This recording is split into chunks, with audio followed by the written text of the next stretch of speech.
Bom dia, senhoritas e senhoritos. Vamos dar sequência à nossa discussão. A gente está vendo aí, então, o segundo reinado no Brasil. Nós discutimos na última aula o processo aí de aclamação de Dom Pedro II, né? Apresentamos algumas frases que eram ditas na época, né?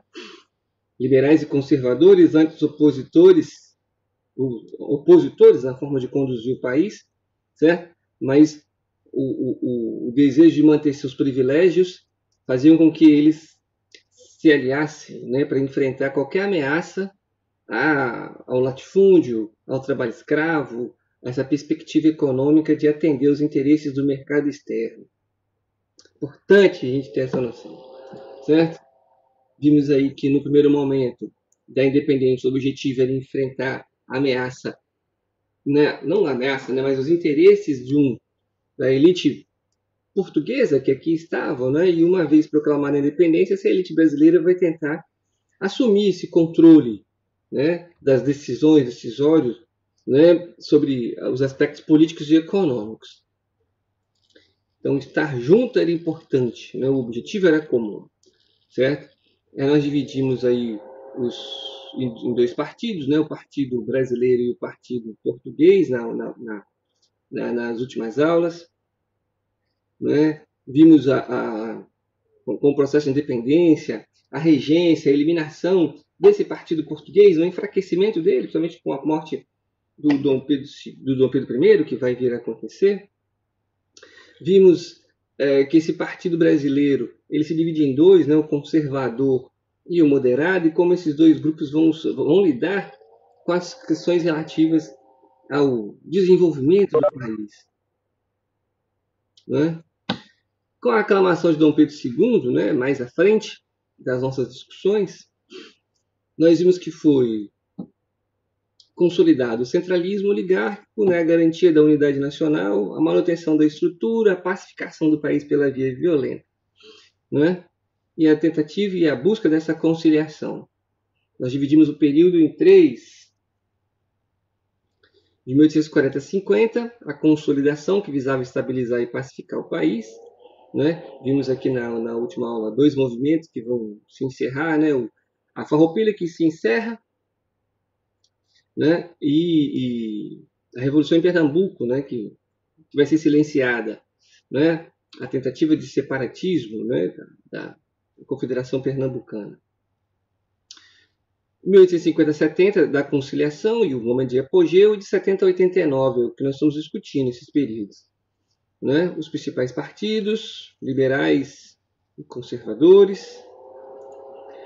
Vimos aí o que chamou a atenção da gente na última aula, né? A alternância desses partidos no poder, né? Um clima de certa instabilidade interna política, né? Que liberais e conservadores, né, ao assumirem o gabinete, né, ao se aproximarem do imperador, o que eles faziam? Eles buscavam eliminar todos os seus adversários, retiravam seus adversários do centro de poder, colocavam ali pessoas ligadas aos seus interesses para ter total controle. Aí nós comentamos com vocês na última aula sobre as eleições do cacete, né, que serão implementadas pelos liberais, certo? Seguida das derrubadas, que era a substituição de funcionários ligados aos conservadores. Os liberais estavam assumindo o primeiro gabinete, né, composto por Dom Pedro II, mas a Assembleia, né, os espaços decisórios estavam ocupados por conservadores, o que dificultava a implementação dos interesses desses liberais. Então a gente retira, certo, via violência e fraude eleitoral, para ocupar esses espaços com pessoas ligadas aos nossos interesses. A dificuldade dos liberais em lidar com as questões políticas no Brasil faz com que Dom Pedro retire os liberais e instale o gabinete conservador, que reproduz as ações dos liberais. Nós vimos isso, vai ter uma discussão sobre o termo usado pelo Samuel. Samuel chamou de hipocrisia, né? A gente falou como uma palavra está sendo usada de forma leviana, vamos dizer assim. Tudo é hipocrisia, tudo é hipocrisia, tudo é hipocrisia. E é muito mais do que isso, né? É sistema. Né? A gente discutiu isso na última aula. É uma questão de sistema, necessidade de se transformar o sistema. Certo? O problema é que quem transforma o sistema serão aqueles mais afetados pela transformação do sistema, não é? E não há interesse por parte desses nessa transformação, né? Na mudança, na condução das coisas. né? A gente vive num país onde você vê propostas políticas, né? E eu não estou discutindo se a proposta política é positiva ou negativa, mas propostas de governos eleitos, seja nesse governo, seja no governo passado ou no outro, qualquer que seja, certo? A necessidade de se negociar vantagens a deputados, né, para que eles aprovem ou não, né, propostas políticas. Essa negociação, né, essa valoração, né, dessas decisões é um problema que afeta o nosso sistema político. Fora o lobby, né? O que vem ser o lobista? Indivíduos que recebem dinheiro, certo, para oferecer vantagens a deputados para que esses aprovem medidas que lhes interessem. Por exemplo, leis ambientais. Né? Existem empresas que financiam indivíduos, esses indivíduos rodam por dentro do Congresso, por exemplo, certo? Se aproximando de deputados, certo? Oferecendo vantagens aos deputados para que leis que favoreçam o desmatamento, extração de recursos minerais, né? Sejam aprovadas, por exemplo, favorecendo aquele empresário, né, por trás do lobista. Isso existe. Isso existe em qualquer parte do planeta, certo? Aqui no nosso país é um pouco exagerado, vamos dizer assim. A fiscalização e punição desses indivíduos ela é muito branda, certo? Afinal de contas, no final, prevalece o você sabe com quem você está falando, né? Bom, vimos aí a revolta liberal, também a gente discutiu, né? E a partir daí a gente começou a discutir as instituições, né? A criação do parlamentarismo às avessas e alguns embates que o Brasil vai ter com a Inglaterra. O que está acontecendo? A Inglaterra, dentro da sua perspectiva capitalista, ela começa a se voltar contra as medidas que lembravam ainda mercantilismo na América, né? O escravismo é um aspecto desse. E você começa então a pressionar a América por fim ao escravismo. E o Brasil vai desenvolver um embate em relação à Inglaterra. O gabinete conservador vai ser destituído, certo? Porque os conservadores se recusam a pôr fim a esse escravismo no Brasil. A gente viu isso na última aula. Beleza?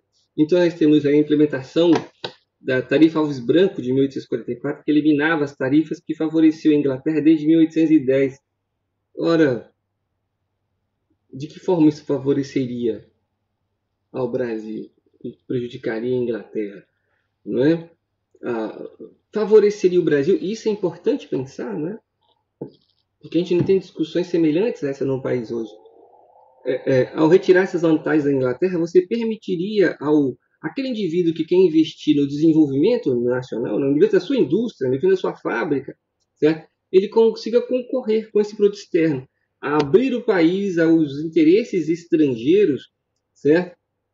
Sobre a proposta de que você forçará o industrial, né, nacional a se adequar, a se desenvolver tecnologicamente.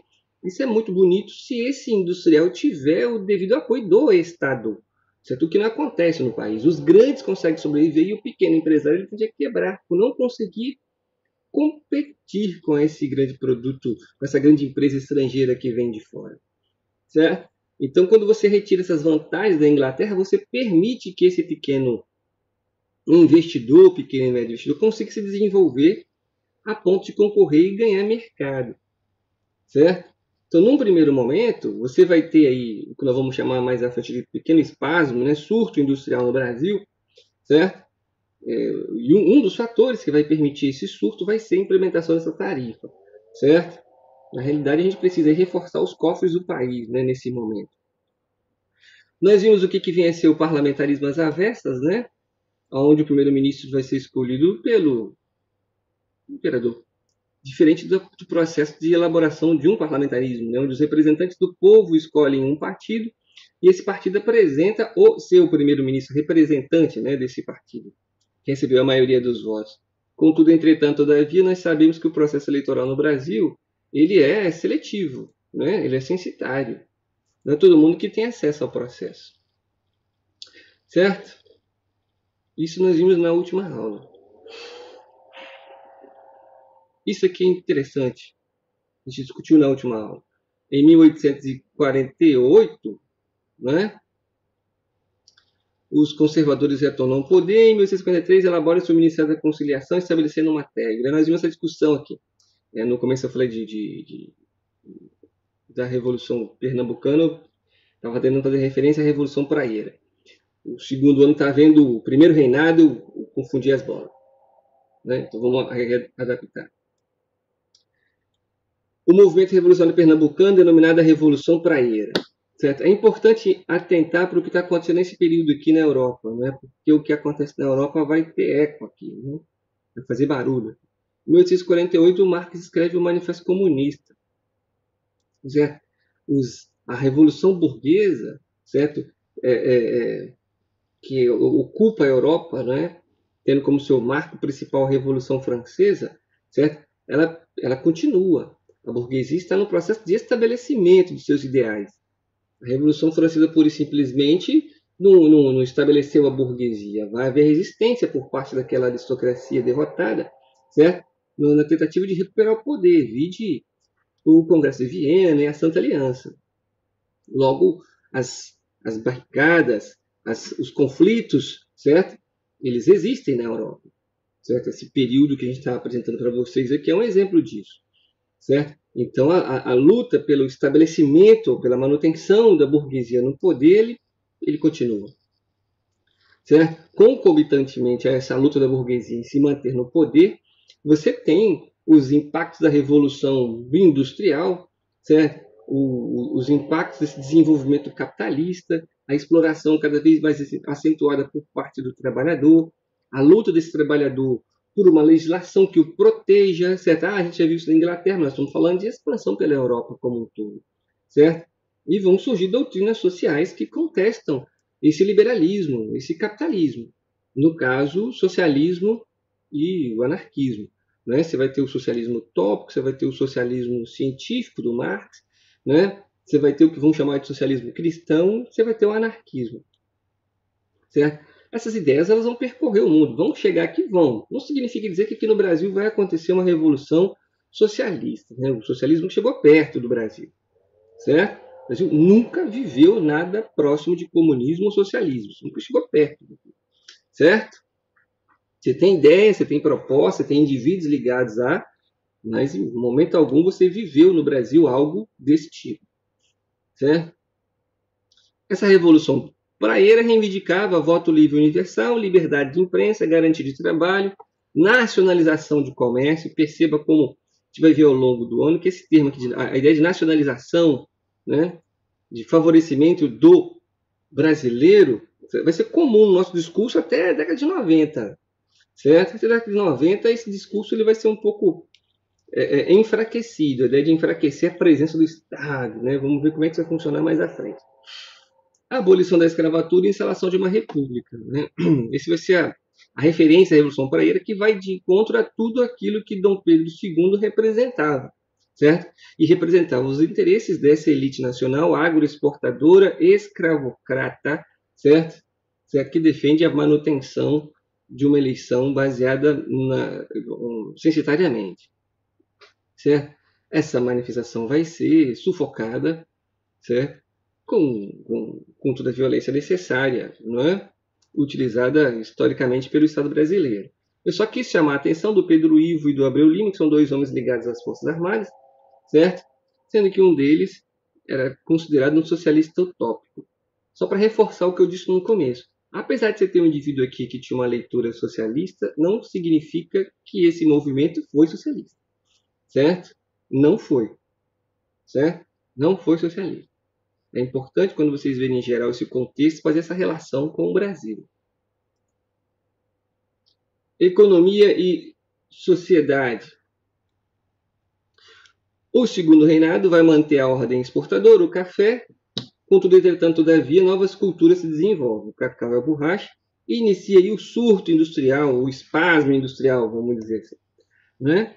Observa que a Inglaterra, né? A Europa está entrando no que nós vamos chamar de segunda revolução industrial e o Brasil está iniciando a primeira, certo? E o Brasil está iniciando a primeira, certo? Quando você olha para o Brasil nesse momento, né? Se você olha a história dos municípios no Brasil, certo? A história dos municípios no Brasil, você vai perceber algumas regiões no norte e no sul, iniciando aqui do estado do Espírito Santo, por exemplo, começando um pequeno desenvolvimento um pouco mais a fundo, né? O centro de Vitória iniciando esse processo, e ao entorno do centro de Vitória vão surgindo o que nós vamos chamar de municípios dormitório, né? Que municípios dormitórios seriam esses? A Cariacica, por exemplo, é um município dormitório. Como assim dormitório, né? As pessoas iam morar em Cariacica ou Vila Velha, no município de Serra, mais à frente, certo?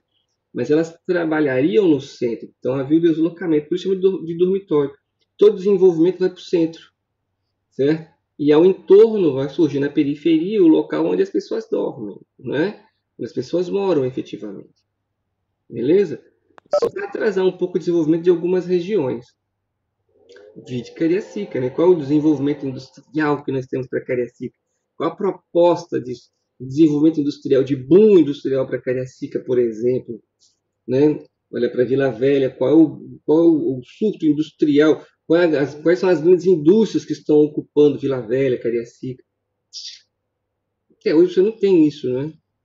Uma grande indústria, certo? Que faça com que os moradores desses municípios permaneçam aí. Mas essa é discussão para outro momento. A sociedade vai manter a predominância de um pequeno grupo rico. É impressionante como isso perpetua até no Brasil, né? Passa tempo, ganha tempo e você continua tendo um pequeno grupo rico, poderoso e privilegiado, certo? E aí você tem um abismo entre um grupo maior, majoritário, certo? Pobre, certo? Com privilégio nenhum ou muito pouco privilégio, certo? Com muitos poucos privilégios, certo? E esse grande grupo, alguns conseguem avançar um pouquinho, certo? O problema é que quando eles conseguem avançar um pouquinho, se descolar desse grupo muito pobre aqui, ele pensa que chegou aqui em cima, né? E não chegou, o que a gente vai chamar de classe média. O grande problema da gente é saber lidar com essa chamada classe média, né? Que sonha em ser rico, poderoso, privilegiado e morre de medo de ser comparado a esse pobre aqui, certo? Ela começa a acender um pouquinho, ela tenta esquecer do seu passado, porque ela visualiza aqui, né? Ela quer chegar aqui em cima. Então, qualquer pouquinho que ela separa, que ela descola, ela já acha que eu sou rico, porque eu sou melhor do que aqueles ali. Essa é uma discussão social importante a ser feita, que a gente vai ver também para frente. Certo? Então, você mantém essa predominância de um grupo rico, poderoso e privilegiado, certo? Apesar do desenvolvimento que nós vamos perceber do Brasil nesse momento. Surgem novas forças sociais. Se a gente está falando em indústria, que grupos sociais vão aparecer? Obrigatoriamente. Você está falando em indústria. Se tem indústria, tem um trabalhador da indústria. Tem um operário. Certo? Você tem um operário. O trabalhador urbano necessariamente não é o operário da fábrica. Certo? Você vai ter outros tipos de trabalhadores desenvolvendo. A burguesia industrial você começa a desenvolver aí. Você tem a burguesia agrária, né? E você vai ter a burguesia industrial. São grupos sociais distintos que começam a surgir. É importante perceber isso. Por quê? São interesses diferentes. A gente sempre fala com vocês. Você fala em burguesia, você fala em proletariado. Vamos usar esses dois grupos que nós estamos usando aqui, né? Quem que é burguês? Burguês é aquele que domina o meio de produção, vamos dizer, é o dono da fábrica, é o dono da terra, certo? Mas eles estão em estágios diferentes, né? O seu João, dono do restaurante, né? O seu José, dono da lojinha de roupa, certo? Empresário, certo? Pequeno empresário, certo? Ele, apesar de ser identificado enquanto burguês, ele não tem os mesmos interesses que o Joesley Batista, por exemplo, né? Os responsáveis pela grande indústria têxtil do Brasil, por exemplo, certo? Os dois são identificados enquanto burguês, mas eles estão distantes um do outro, certo? Eles estão distantes um do outro. A perspectiva desse grande industrial aqui, ó, ela é diferente da perspectiva desse pequeno industrial aqui, desse pequeno produtor, é diferente. Certo? A gente coloca todo mundo no mesmo pacote, mas é diferente. O proletário, que é o advogado da Vale, por exemplo, o engenheiro da Vale, né? O engenheiro da computação da Vale, o chefe lá, o cara recebe, sei lá, vamos chutar aqui, não tem ideia. Vamos chutar, ele ganha lá 20 mil por mês. Ele é um operário, um trabalhador da Vale, carteira assinada, tá lá. 20 mil por mês o salário dele. Ele é proletário. Ele não pensa igual o proletário que está fazendo a guarita lá, o rapaz da vigilância, que ganha 1,5 salário, 2 salários, ganha 2 contos por mês. Ele não vai pensar, esse engenheiro aqui, esse advogado, ele não tem a mesma perspectiva de mundo do que a pessoa, o trabalhador da limpeza, que ganha salário. Certo? Todo mundo é proletário, mas eles não se reconhecem enquanto iguais. Iguais em que sentido? Eles são funcionários, trabalhadores, assalariados da Vale. Só que existe uma distância entre eles, percebe? A gente tem que conseguir enxergar isso. Certo? A gente tem que conseguir enxergar isso. O operário, o trabalhador da cidade, o trabalhador urbano, a visão de mundo do trabalhador urbano, ela é diferente da visão de mundo do trabalhador rural. A pessoa que está na cidade, ela não está preocupada com reforma agrária, por exemplo. Sua maioria, né? Arrisco até dizer que essa pessoa da cidade se opõe à reforma agrária, mesmo não tendo terra nenhuma. Mesmo não tendo propriedade nenhuma. Então é importante você perceber que para a gente colocar todo mundo na mesma caixa, a burguesia, o operariado, né, o trabalhador, dentro dessas duas caixas existe luta aqui dentro dessas duas caixas.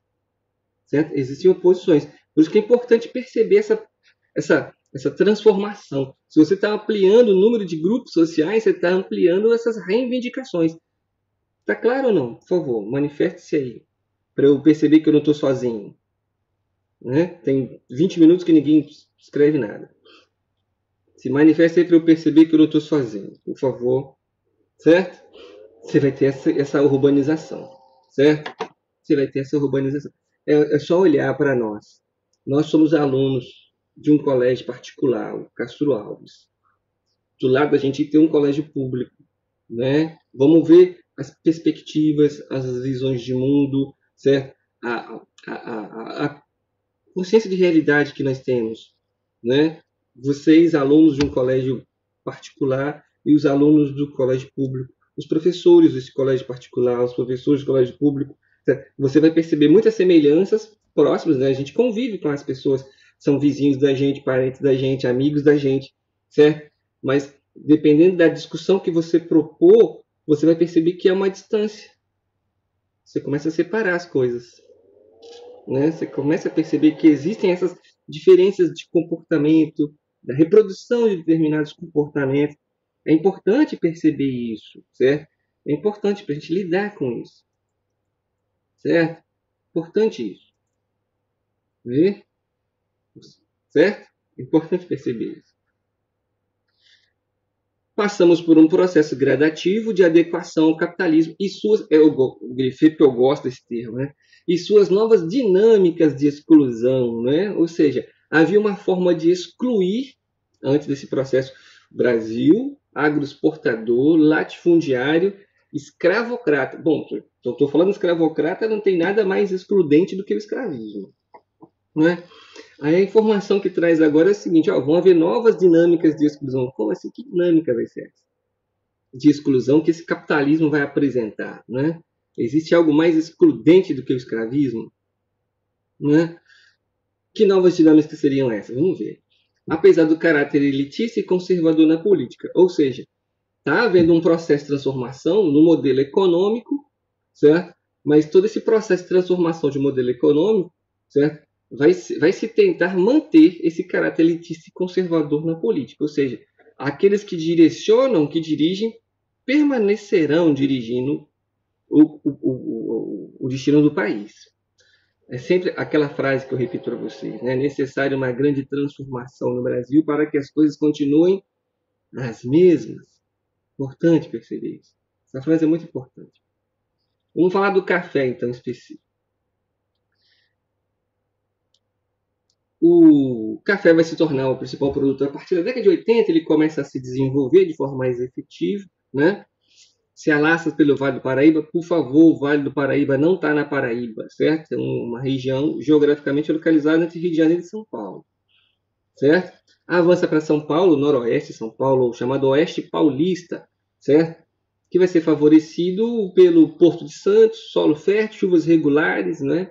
Vai ter lá o que as pessoas vão chamar, os imigrantes, principalmente, vão chamar de terra roxa, certo? Que na realidade é vermelha. E ela é importante, ela aceita bem, né, o cultivo do café, favorecendo a produção. Então você tem um solo propício à produção, você tem vias de escoamento dessa produção, certo? Você tem um clima que favorece essa produção, certo? E o café vai se tornar a menina dos olhos do Brasil nesse momento, certo? Vai ser a grande alavancadora desse processo econômico, né, desse apogeu econômico do segundo reinado, e vai ser esse café que vai financiar esse surto industrial, nós vamos ver, né? É ele que vai favorecer esse surto industrial. Concomitantemente, você tem aí outras culturas, né? Observa o açúcar, é um personagem importante, ele nunca sai de cena, certo? Ele se fortalece ou enfraquece, mas ele nunca sai de cena. É importante perceber isso. Por que o café, ou desculpa, por que o açúcar, apesar das diversas crises que ele vai enfrentar, seja concorrência com o café, com o açúcar das Antilhas, seja concorrência com o açúcar de beterraba europeia, não é? Seja a queda de preço constante que ele vai enfrentar, por que esse açúcar consegue se manter apesar de todas essas crises? Devido ao baixo custo da mão de obra, como está apresentado para vocês aí. O trabalho utilizado, predominantemente o trabalho escravo, você não está pagando salário para esse indivíduo, né? Você paga a compra desse trabalhador e nada mais. Ou o trabalho subassalariado, né? De um indivíduo que possa vir a prestar serviço nessa produção, ou o trabalho familiar, né? Aquela pessoa que trabalha na produção em troca de um espaço para retirar dali a sua subsistência. Né? Isso gera um sobretrabalho. O que é sobretrabalho? O sobretrabalho é aquilo que você produz a mais do que você foi pago para receber. Está claro isso? Escreve-se junto mesmo aí, esse termo, no caso, tá? Tem destaque aí. O sobretrabalho, então você é pago para trabalhar X horas, certo? Você é pago para trabalhar X horas, certo? E você trabalha além dessas X horas. Esse além você não recebe, certo? Eu estava lendo uma reportagem esses dias sobre trabalho, sobre o trabalho europeu, no caso o alemão, né? E algumas experiências que eu li, as pessoas diziam isso. Hipoteticamente, se o estabelecimento abre às 8 da manhã e vai fechar às 6 da tarde, por exemplo, certo? Deu às 6 da tarde, deu às 18 horas, o cara fecha, ele não trabalha mais. Certo? Ele não vai trabalhar de 8 às 18, ele vai trabalhar pra caramba nesse período que ele é pago. Depois não. Achei isso interessante. Né? Porque em país colonizado tem essa ideia de workaholic, né? Você trabalhar desgraçadamente, né? Sempre fazer algo a mais pela empresa e não ganha nada com isso. Certo? Em determinado momento você recebe um até logo, né? Um tchau, seja feliz, né? Floresça onde for plantado. Importante pensar sobre isso, é uma das críticas que o capitalismo vai receber. Essa construção de uma ideia de sobretrabalho, não é? É o trabalho que você produz sem receber. Liga nessa palavra que ela é importante para nós, certo? E esse uso do trabalho sobressalariado, esse trabalho escravo, vai compensar as perdas, né? Que se a produção de açúcar viria a ter ao longo, né, do seu desenvolvimento, certo? O algodão, certo? Ele vai ganhar muito espaço no Brasil na segunda metade do século XIX, com a Guerra de Secessão norte-americana. Os Estados Unidos era o principal produtor com a guerra, ele praticamente para a sua produção, né? E o Brasil surge, então, aí como um abastecedor desse mercado, né, de algodão, enquanto os Estados Unidos estão em guerra. Findada a guerra dos Estados Unidos, certo? Ele se volta para recuperar esse mercado perdido e o algodão volta a perder espaço. Mas é uma atividade que a gente se desenvolve, certo? E dentro desse contexto, o café ele vai assumir frente, ele não vai ter concorrente, né? O café brasileiro vai manter o preço do café de mundo, por exemplo. Nós vamos ver algumas práticas políticas que visavam o objetivo de garantir o preço do café, ele salva economias mundo afora, certo? As políticas nacionais aqui do Brasil salvam a economia de muitos países afora, certo? Até porque o café é um produto supérfluo, a gente já disse isso, e numa crise econômica você corta. Né? Esse é o problema da dependência do mercado externo. Certo? No momento que esse mercado externo sofre crises, certo? Todo o dinheiro que ele investiu, o Brasil constantemente vive crises econômicas. Né? A gente tende a olhar só para a ação do governo atual, mas a gente esquece que ele está sofrendo impacto de uma crise externa. Como o nosso histórico é de dependência desse capital externo, no momento que há uma crise econômica, o que esses países que investem dinheiro no Brasil fazem? Eles retiram o dinheiro que está aqui e levam de volta para o país deles. E como a gente não está estruturado para sobreviver disso, certo? Empresas fecham, pessoas são demitidas, ou seja, gera uma crise econômica no país que é difícil de sair, certo? Porque a gente é dependente desse capital estrangeiro. É importante atentar para esses detalhes. Certo? Seguindo. É importante atentar para essas duas regiões aqui, o Vale do Paraíba e o Oeste Paulista. Vão ser os principais produtores, né, de café.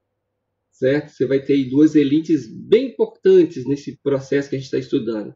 E é importante entender que eles terão perspectivas diferentes. Os produtores de café do Vale do Paraíba vão se aproximar dos interesses da elite mais antiga, né? Dos valores dessa elite produtora de café aqui, por exemplo, mais conservadora, certo? E a elite cafeicultora do Oeste Paulista, ela vai se aproximar mais dos ideais liberais, mais progressistas, vamos dizer assim. Certo? É importante atentar para isso, vamos entender isso daqui a pouco. Certo? Com a proibição do tráfico de escravos em 1850, nós vamos voltar a falar disso, com a Lei Eusébio de Queiroz, vamos ver que contexto vai surgir essa Lei Eusébio de Queiroz. É importante atentar para o que já vinha acontecendo, por exemplo, a tarifa Alves Branco. Os recursos permitiram um acúmulo excedente de capital, ou seja, você proibiu o tráfico de escravos, certo? Então você não está conseguindo comprar escravo, não é? Vindo de fora. Significa dizer que não entra mais escravos no Brasil nesse momento? Não, eles vão entrar via contrabando, não é? A gente já contou a história do Porto de Galinhas, lembra? A gente já contou a história do Porto de Galinhas. Os escravos vão chegar aqui via contrabando. Mas, oficialmente, está proibido o tráfico, de fato, está proibido o tráfico de escravos no Brasil, certo? E esse dinheiro que eu gastava comprando escravo, por exemplo, num preço X, vai permitir com que eu agora acumule determinada quantia de capital, e esse capital acumulado vai me levar a investir em outros setores, principalmente essa elite do Oeste Paulista, certo? Esses recursos vão permitir a essa elite do Oeste Paulista a investir no que nós estamos chamando de surto industrial, certo? Eles vão investir no desenvolvimento urbano, certo? Até porque esses primeiros cafeicultores, está escrito aqui para vocês, certo? Eram oriundos de camadas diferentes das que já eram privilegiadas, né? Não era o cara que produzia açúcar lá no Nordeste que vai começar a plantar café agora, certo? São indivíduos que tinham propriedades, certo? E que vão investir seus recursos nessa nova cultura agrícola, certo? E vão se tornar essa nova elite que vai surgir. Certo? É importante atentar para isso. Então, tá aqui, ó, camadas diferentes das já privilegiadas. Comerciantes que vão ter acesso a terras e vão começar a desenvolver, pequenos proprietários que vão fazer uso dessa nova cultura, membros da burocracia estatal, especialmente militares, certo? Nota-se aí uma mobilidade social. Opa, diferente da elite açucareira, quando você vai nos espaços de produção de açúcar, né? A gente viu isso, lembra? Você tem lá um engenho. O que compõe o engenho? o engenho propriamente dito, onde se produz os chamados pães de açúcar. Você tem um espaço destinado à produção específica, né, à produção de cana. Você tem um espaço chamada senzala e você tem a casa grande, certo? Tudo localizado ali no mesmo espaço. Esses chamados barões do café, esses proprietários, né, essa elite agrária que surge, os cafeicultores, eles não vão residir necessariamente no local da produção, como os produtores de café, certo? A produção fica no interior, mas eles vão se deslocar para os arredores da cidade, dando origem às grandes mansões, né, os casarões que vão permear. Se você for em São Paulo, você visualiza muitas dessas mansões, certo? E como os barões residem nos arredores da cidade, essa cidade ela vai se adequar às necessidades e interesses desses barões. Você vai desenvolver transporte, você vai desenvolver comunicação, tá aí o telégrafo e o telefone, estrada de ferro, deslocamento via estradas de ferro, né? Diversificação da economia, né? Você precisa atender os interesses de consumo dessa elite cafeicultora que tem para gastar, certo? Vão surgir bancos, indústrias, fábricas, etc. E tal. Ou seja, você tem aí um desenvolvimento urbano, como já foi citado no slide anterior, no Brasil, certo? Quando eu falo no Brasil, nos grandes centros. Eu estou falando aí de São Paulo, Rio de Janeiro, né? Uma parte do sul do Brasil, certo? Que está sendo desenvolvimentista, fruto dessa produção cafeicultura, certo? Importante atentar para isso. E aí você começa a perceber diferenças dessa elite, né, que vai ter impactos no processo político nacional. Diferença entre a aristocracia tradicional e a aristocracia cafeicultura. Está aí. O que a gente chama de aristocracia tradicional? Aquela açucareira, que está preocupada com a produção, certo? Eu produzo açúcar e vendo. Ponto. Tá claro isso? Importante. Ela está ligada aqui, ó, apenas à produção, certo? A comercialização, alguém vem cá, compra esse produto e revende. Ela repassa. Ela produz açúcar, certo? A aristocracia cafeicultora, ela assume a organização da produção mais empresarial. Ela vai interagir em todas as áreas. Ela vai tentar assumir o controle de diversos setores que envolvem todo o processo, desde a produção, o transporte, a venda, certo? Alguns, como nós vamos ver aqui, vão se desenvolver, vão buscar se aperfeiçoar em outros setores, na diversificação da economia. Principalmente a aristocracia do Oeste Paulista. Certo? A aristocracia do Vale do Paraíba, apesar de ser cafeicultora, ela vai estar mais ligada aos interesses dessa aristocracia tradicional. E é muito importante perceber a diferença, certo, entre essas duas aristocracias, devido aos impactos políticos que vão vir a acontecer. Certo? Da mesma forma, a composição dos partidos políticos. Lembra que nós temos uma ala conservadora e uma ala liberal. Certo? A ala liberal vai ser uma ala mais progressista. Quem vai compor essa ala mais progressista? Essa aristocracia do Oeste Paulista. Quem vai ficar presa a essa ala mais tradicional? Essa aristocracia do Vale do Paraíba. Né? Ela vai colar lá na aristocracia açucareira. É importante não perder isso de referência, certo? Manter essa referência aqui. Beleza? Muito importante se ligar nisso. Qualquer dúvida, chama aí no chat. Está aqui. O surto industrial. Então, nós estamos vendo o processo econômico e social, certo? Estamos falando do café. O café vai produzir, vai promover aí a dinamização do comércio da cidade, certo? E da indústria. Fatores do surto industrial. A proibição do tráfico, com a Lei Eusébio de Queiroz, lembra? Acabamos de falar. A proibição do tráfico vai permitir a essa elite cafeicultora acúmulo de capitais, e esse acúmulo de capital vai fazer com que ela invista em outros setores econômicos. No caso, indústria, por exemplo. Beleza? A tarifa Alves Branco tem que dominar essa periodização e essas leis, certo? A tarifa Alves Branco de 1844 aumentou as tarifas, certo? De aproximadamente 3.000 artigos importados, favorecendo o desenvolvimento de empresas nacionais. Fica caro comprar um produto inglês. E aí alguém no Brasil vai passar a produzir. Você compra da Inglaterra cadeira. As cadeiras inglesas são as melhores cadeiras do mundo, certo? Preço X, certo? Só que está caro comprar as cadeiras inglesas. Vai aparecer alguém aqui no Brasil que vai produzir uma cadeira brasileira, certo? Então, o produto nacional começa a se ver. Para você produzir essa cadeira brasileira, você precisa de quê? Você vai comprar matéria-prima de alguém que está no Brasil, você vai contratar a força de trabalho de alguém que está no Brasil, esse alguém vai receber salário e vai consumir coisas que estão aqui. Então, você gera uma riqueza interna. Percebe? Qual a questão da cadeira inglesa? Ela gera o quê? Status. Né? Ela gera status. E aí, a minha cadeira é inglesa. Não pode botar os pés na cadeira. Não, não pode sentar na cadeira não, porque se estragar, você não tem dinheiro para comprar outra. Certo? Status. Ainda bem que isso não existe, né? Isso é coisa do passado. Essa coisa de você pertencer à mercadoria não existe mais, né? Claro, é óbvio. Todo mundo sabe muito bem disso. Certo? Mas você começa a ter aí uma propaganda negativa em relação à produção nacional. Isso é clássico, isso pertence a... Eu arrisco dizer que isso pertence a nós, né? Depreciar tudo que é produzido pela gente. Ah, mas o nosso é ruim mesmo. O nosso é ruim. A pergunta é por que é ruim? Sempre faça a pergunta. Independente do que você esteja lendo, estudando sobre qualquer coisa, né? A quem interessa tal decisão? A quem interessa tal proposta? A quem interessa isso? Estão falando mal desse povo. Estão falando mal dessa proposta. Estão falando mal desse recurso. A quem interessa isso?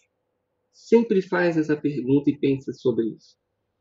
A quem interessa depreciar o produto nacional brasileiro? A quem interessa? Quem ganha? Quem perde? São perguntas que a gente deve aprender a fazer. Certo?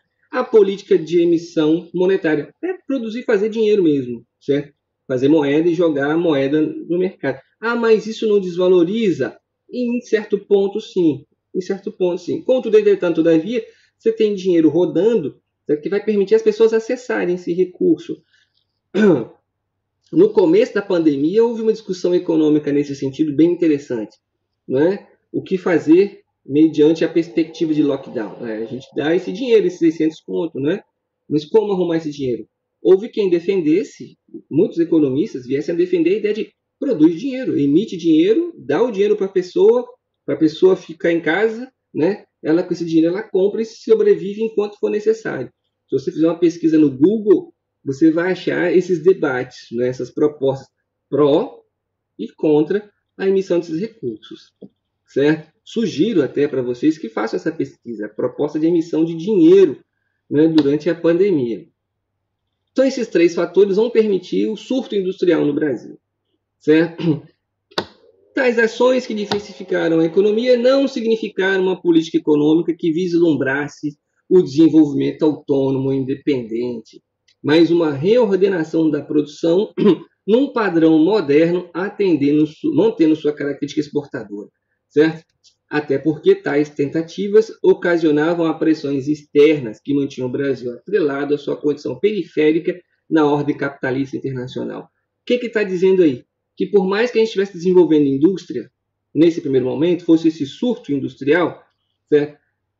Nós não nos tornamos um país autônomo, independente, produtor efetivo, certo? De produtos industrializados. A gente não conseguiu abandonar a nossa característica de país dependente agroexportador.